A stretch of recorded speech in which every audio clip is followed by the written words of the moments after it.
Ayan, sa ating pong manok, maglagay po muna tayo ng asin saka paminta. Malalaki po ito eh. Broiler po itong manok.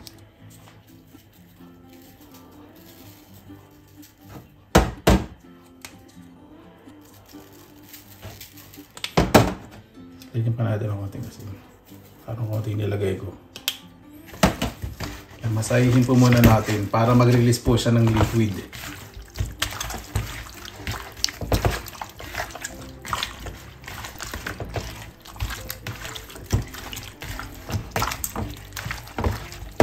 Okay na po yan. Mga 5 to 10 minutes i-rest po natin para maglabas pa ng mas maraming liquid. Habang hinihintay po natin yung manok ma-rest ng 5-10 minutes, meron po ako ditong all-purpose flour at cornstarch. 1:1. 1 cup na po na cornstarch at 1 cup po na all-purpose flour. Kung wala po kayong cornstarch, corn flour pwede rin po. Lagay po tayong konting asin, konti lang po. Lagay tayong pamintang totoo. Yung talagang nakakabahin, hindi yung nakakaisang pala na kayo eh. Pwede na pang platada ng semento eh. Hindi pa lumalasa. At maglalagay po ako ng breadcrumbs. Meron pa kasi dito breadcrumbs na napakasarap sa mga pagpiprito po. Ito optional kahit hindi po kayo gumamit nito. Pwede na rin po ito. Crispy na rin po ito. Kasi syempre mas magiging crispy saka mas may flavor. Ito optional po. Kung wala po nito, hindi na po kailangan kayo maglagay. Yan lang po ako pag hinahalo eh. Halo ko lang po kasi malaki naman po itong mixing bowl. Ibig sabihin po na ito, tinatamad akong kumuha na pang halo.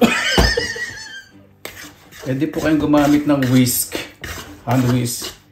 Pero tinidor na lang syempre, wala naman po kayong hand whisk. Pwede nyo rin naman pong kamay yun.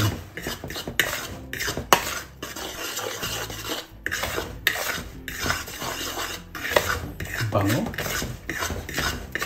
Bango po nung, pero po yata yung paprika, garlic powder, salt, pepper, ibang spices, yung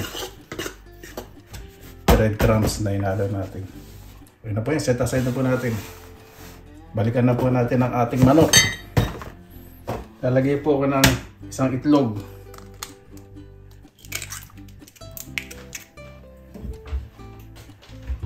Kung gusto niyo pong mas crispy po manok, yung puti lang po ang gamitin po ninyo. Alisin po nyo yung pula. Pero syempre nanghinahing tayo, di ba? So kamasin po natin ng maayos yung kapit na kapit po yung itlog sa manok.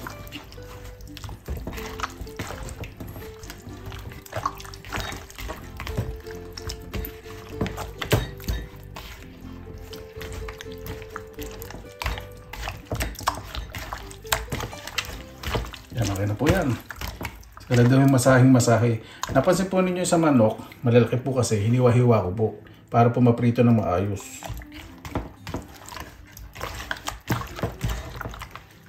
Ayan, okay na po. Ayan, mainit na po ang mantika. Kailangan po itong manok, kapit na kapit din yung harina. At bago nyo iprito, kailangan itaktak po. Kasi pag may sunog na harina sa mantika, hindi po masarap, di ba? Kailangan kasulok-sulukan. Masarap pong gamitin, kamay. Para yung kasingit-singitan, kasulok-sulukan ng manok, malalagyan nyo po ng breading. Ibig sabihin itong harina, malalagyan ninyo ng maayos. Yan, lagyan na po natin. Balik na rin po natin.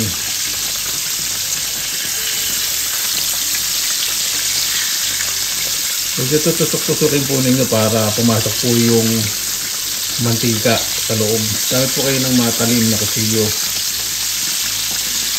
Ito hindi pa. Ito na ito isa. Huwag niyo po masyadong punin po yung kawali. Napakalaki po kasi nitong manok eh. Ayan, ganyan po. Diba? Medyo magaang na kasi hindi na po masyadong kumikislot yung mantika. Sabihin, luto na po yan. Crispy tingnan. Yan, susunod po natin ay tempura. Meron po itong cornstarch, tubig na malamig, asin, saka paminta, saka sugpo. At meron pong breadcrumbs. Ididip ko po doon at ipiprito.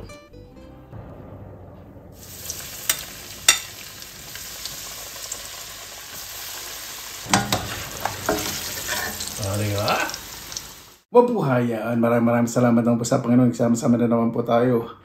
Naway safe po ang lahat. Bago tayo masasalamatan po muna natin ang Panginoon. Panginoon, maraming salamat na po sa biyaya binigay niyo po sa amin sa araw na ito, sa buhay. Naway pangalagaan po ng bawat isa. Lahat po ng inyong nilidad, doon po nagagaling lahat ng aming pangangailangan. At lahat po na may naranasan po ngayon na sakit, physical, spiritual, emotional ay gumaling po. Yung malalayo po ay maging ligtas. Ay napubala po sa amin, sinusukunan po namin sa inyo lahat sa kadang nasusabihin. Sama pa natin. Meron pong kanin. Ang ketchup ko po, banana ketchup. Galing sa Pilipinas. Nabili ko po sa Asian shop.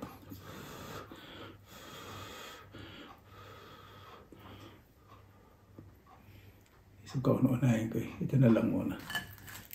Di ba? Higante. Dinosaur.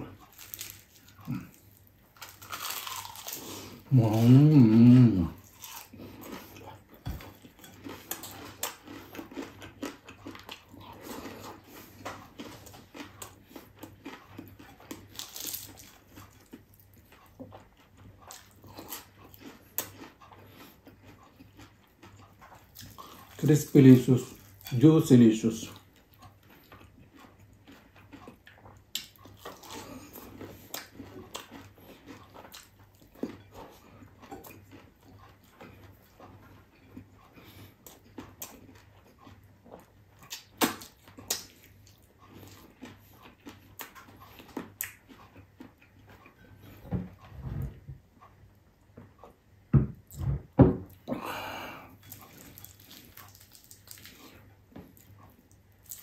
Lutong-luto po siya. Yan po kagandahan. Tutusok-tusukin po ninyo habang piniperito. Para itong luto po yung loob. Kasi pag hilaw po yung manok, nagkakos po yun ng salmonella.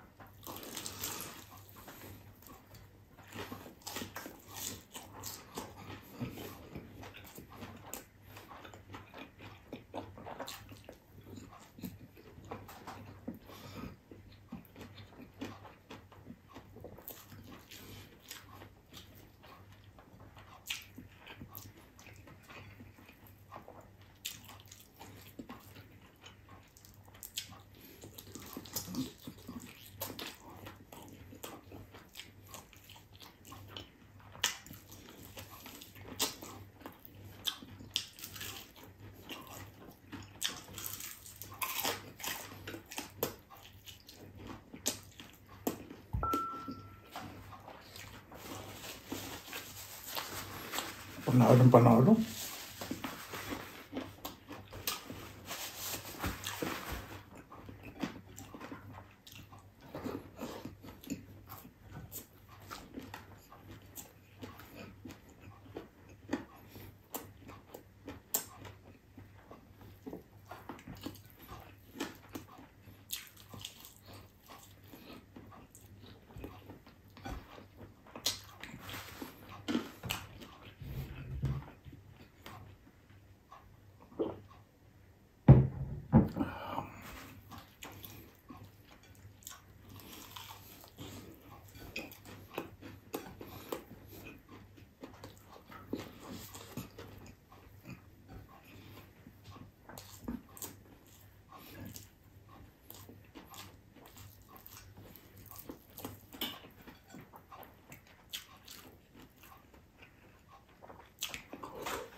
apple juice. Sarap.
Sarap to the bones.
Masarap na pag-aatimpla ko ngayon sa fried chicken na to.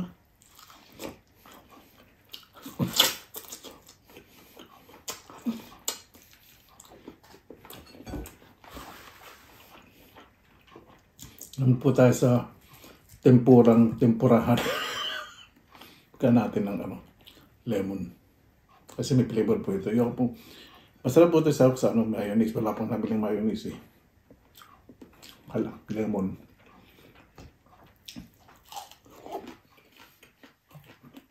Perfect na perfect po sa lemon.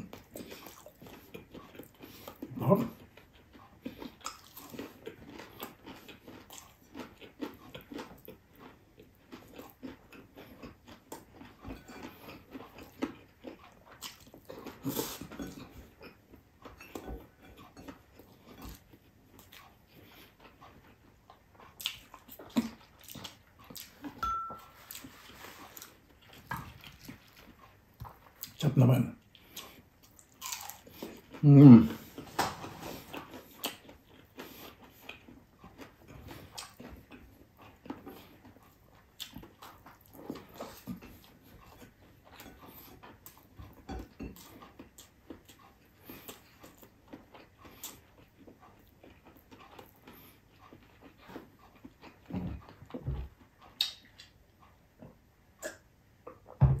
Lemon o ketchup masarap. Kasi malasang-malasa na po ito eh.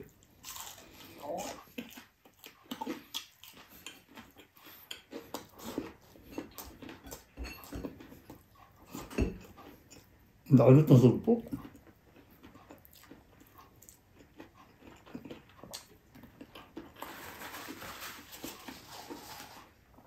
Hindi muna ako gagamit ng lemon o ketchup.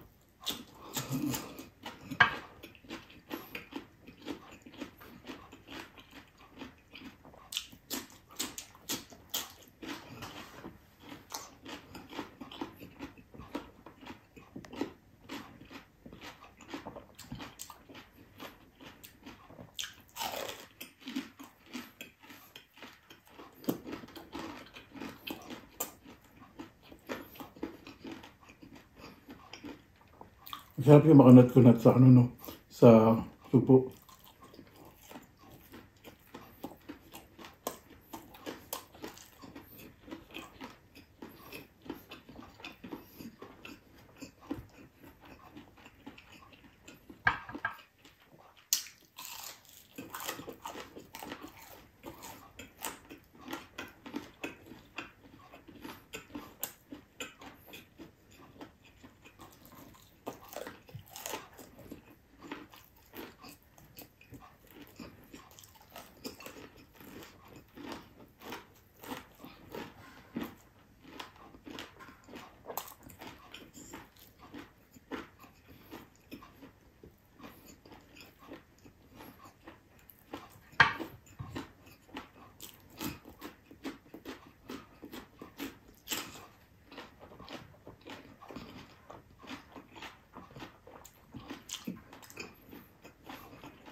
Sarap.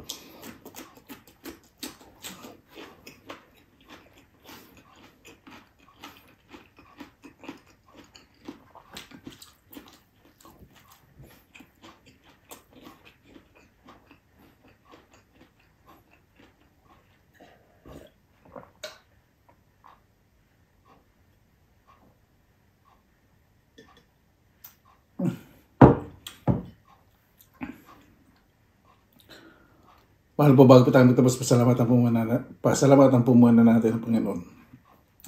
Panginoon, maraming salamat naman po sa biyayang binigyan niyo po sa araw na ito. Naway ang bawat isa po ay ligtas. Ang naging maayos po ang naging araw. Kayo na po bahala po sa amin. Sinusuko na po namin sa inyo lahat sa ngalan ni Jesus away. Paano po, maraming salamat naman po sa inyong oras na inilaan sa pinilakalakbay. Basta lagi po tayong positive vibes, good vibes. God bless. Ingat po lang yung mga araw. Laban lang.